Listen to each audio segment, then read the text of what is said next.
दोस्तों, स्वागत है हमारे चैनल समृद्धि में। दोस्तों, पूरे वर्ष हम देवी देवताओं की पूजा करते हैं, लेकिन शायद आप ये बात नहीं जानते कि यदि पितरों का हवन तर्पण या पितरों के लिए पिंडदान जो लोग समय से नहीं करते हैं, या जो लोग अमावस्या तिथि को पितरों के लिए तर्पण दान नहीं करते हैं, उनके जब जीवन में पितृ दोष लग जाता है, जिनके जीवन में भी आप उठाकर देख लीजिएगा पितृ दोष लग जाता है, उनके जीवन में कठिनाइयाँ कभी खत्म नहीं होती हैं। इसलिए जब आप लोग का अच्छा समय रहे तभी इन तिथियों का ध्यान रखते हुए, जैसे कि हमारे 15 दिन जो साल में आते हैं पितृपक्ष का समय, उस समय किसी को भी, चाहे वो विदेश में ही क्यों न रहे, पितरों के लिए तर्पण त्रिपिंडी दान अवश्य करना चाहिए, जिसकी जैसी जरूरत हो। यदि घर में पितृ दोष लग जाता है तो नाना प्रकार की समस्याएं आती हैं, वो मैं आगे आप लोग को वीडियो में बताती हूँ। लेकिन सबसे पहले ये वीडियो मैं इतना पहले दे रही हूँ इसलिए कि कुछ चीज़ों की जो आवश्यकता है वो आप लोग तैयार हो जाइए उसको लेकर के, और वो चीज़ उस समय पे अवश्य कीजिएगा, क्योंकि पितृ दोष, देवी देवता 1 मिनट आपसे रुष्ट हो जाएंगे तो शायद आप अपना मना लेंगे, अपने जीवन में सुधार ला सकते हैं, लेकिन पितृ रुष्ट हो जाएंगे तो आपका वंश बरकत रुक जाएगा, आपके घर में शादी विवाह नहीं होगी, अनायास पिता पुत्र से, भाई बहन से, भाई भाई से घर में क्लेश रहेगा, एक अलग प्रकार की आपके घर में मायूसी रहेगी, उदासी रहेगी, किसी प्रकार की आपके घर में उन्नति नहीं होगी। ये समझ लीजिए कान तरस जाते हैं किसी खुशी का समाचार सुनने के लिए। तो पितृ दोष से बचना है तो जो मैं आज छोटे छोटे उपाय बता रही हूँ, कोई ऐसा उपाय नहीं है कि जो लोग आप लोग जानते नहीं हैं, लेकिन बस मेरा इतना आप लोगों से ये प्रार्थना है कि ये सब चीज़ें अपने घर में अवश्य पितृपक्ष में कीजिएगा। और हाँ, पितृपक्ष में देवी देवताओं की पूजा करें कि नहीं ये भी इस वीडियो में बताऊंगी, तो पूरा वीडियो को ध्यान से सुनिए। और एक छोटी सी रिक्वेस्ट है दोस्तों, यदि हमारी जानकारी आप लोग को अच्छी लगती हो, आप लोग के लिए उपयोगी हो, तो एक लाइक कीजिए, ताकि हमें भी इससे बल मिलता है और खुशी होती है। और आप लोगों के लिए हर जानकारी मैं सोचती हूँ कि पहले दे दूँ, ताकि कोई चीज़ों की तैयारी करनी हो तो आप लोग कर सकें। चैनल पे नए हो तो सब्सक्राइब भी कीजिए, ताकि ऐसी जानकारी आप लोग को सदैव मिलती रहे। दोस्तों देखिए, इस बार पितृपक्ष शुरू कब हो रहा है, तो 17 सितंबर से पितृपक्ष शुरू होगा और समाप्त होगा 2 अक्टूबर को। तो ऐसे में आप लोग को इस 15 दिन का जो समय है उसमें क्या क्या करना चाहिए ये पहले दिन से ही जान जाइए। देखिए, सबसे पहले तो जिनके घर पितृ दोष लगा होगा वो जो मैं लक्षण बताऊं वो अवश्य होगा, यदि नहीं भी होगा तो ये काम पितृपक्ष में अवश्य करना चाहिए। जिनके माता पिता हों वो भी, जिनके नहीं हो वो भी। जिनके रहेंगे वो कुछ अलग कार्य करेंगे, जिनके नहीं रहेंगे वो मतलब कि कुछ अलग कार्य करेंगे। क्योंकि देखिए, अगर माता पिता हैं तो दादा दादी रहते हैं तो घर में वो चीज़ की जाती है, और यदि माता पिता ही नहीं है तब बच्चे ही, वो लड़के ही जो नई पीढ़ी के रहते हैं वही वो कार्य करते हैं।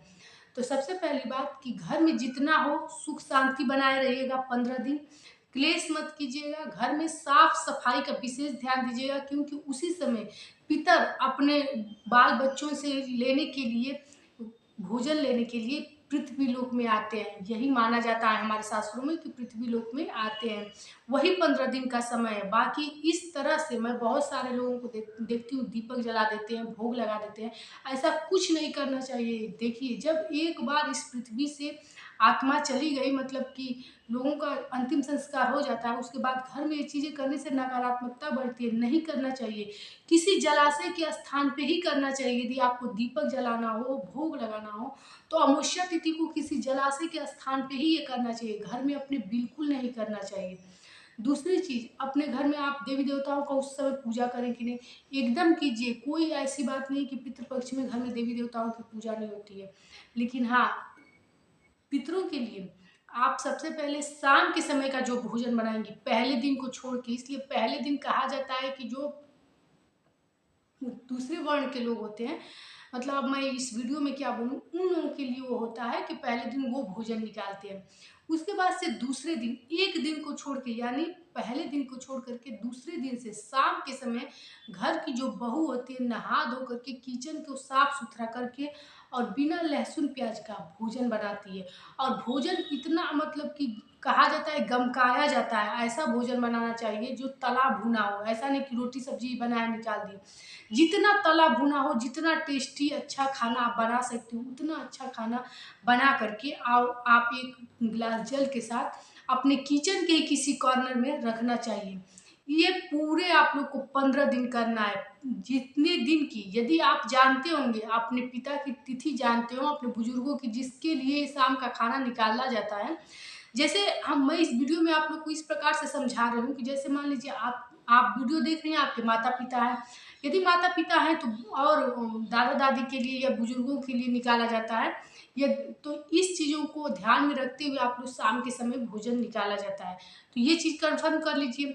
दूसरी चीज़, जिनके पिता नहीं हैं, तो वो पूरे 15 दिन, यानी उनकी तिथि तिथि किसे कहते हैं कि जिस दिन उनकी मृत्यु हो, उस दिन तक पानी दिया जाता है। पानी सुबह में स्नान करके, सुबह में जल्दी स्नान करके और पानी दिया जाता है। हाथ में अक्षत, काला तिल लेकर के और कूसा लेकर के दक्षिण मुखी होकर के जल दिया जाता है। जल हमेशा किसी नदी में, सरोवर में, पोखरे में, तालाब में स्नान करके वहीं दिया जाता है।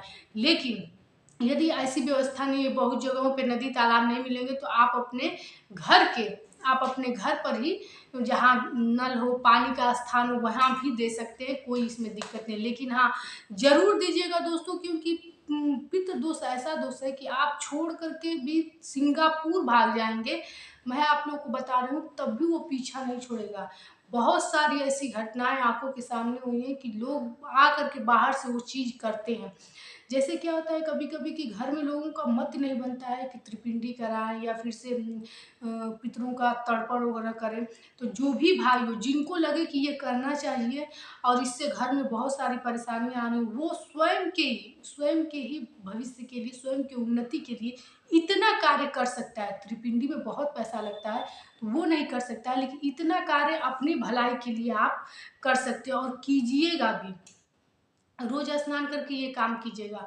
अब जो पितृ पक्ष में अमावस्या तिथि पड़ेगी, उस पे ये एक महत्वपूर्ण कार्य अवश्य कीजिएगा। देखिए, पूरा 15 दिन आप लोगों को ये शाम वाली भोजन निकालना है और सुबह में पानी देना है। बहुत सारे विधि विधान नहीं होते हैं, लेकिन ये चीज़ अवश्य कीजिएगा आप लोग। देखिए, सुबह में आप लोगों को फूल ले लेना है, अक्षत ले लेना है और कुछ उसमें मीठा ले लेना है। फूल, अक्षत, मीठा लेकर के और तिल ले लीजिएगा।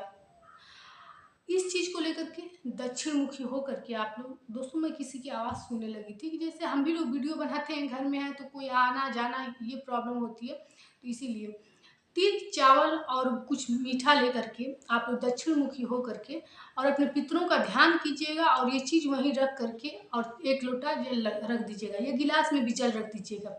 अमावस्या तिथि को इस सुबह में आप लोग को कार्य करना है। शाम के समय 5 तरह की मिठाई लेकर के, 5 मिठाई कोई भी आप ले सकते हैं और दुनिया जो होती है, जो पलाश के पत्ते की बनी होती है, उसको लेकर के आप रख के किसी जलाशय के स्थान पे रखें तो सबसे अच्छा है, नहीं तो दक्षिण मुखी होकर के आप अपने छत पर के, द्वार के, अपने घर के जलाशय के स्थान पे हो करके रख करके और एक दीपक जला दीजिएगा और पितरों का ध्यान लगा करके माफ़ी माँग लीजिएगा, अपने सुख समृद्धि की कामना करते हुए ये चीज़ कीजिएगा। अमावस्या तिथि को ये चीज़ करना है, निश्चित रूप से जो आती है अमावस्या तिथि उस दिन कीजिएगा।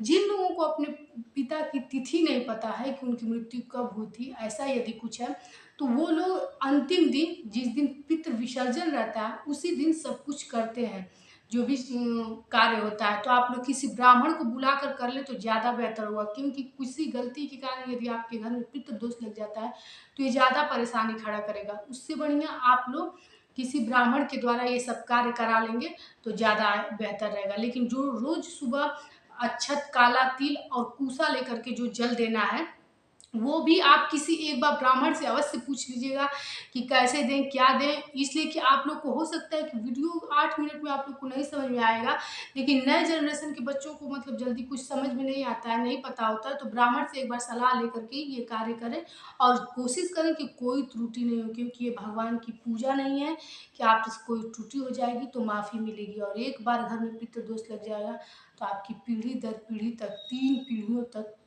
खराब हो जाती है। तो आशा करती हूँ कि हमारी जानकारी आप लोग को अच्छी लगी है। फिर मिलती हूँ एक ऐसी नई जानकारी के साथ, तब तक के लिए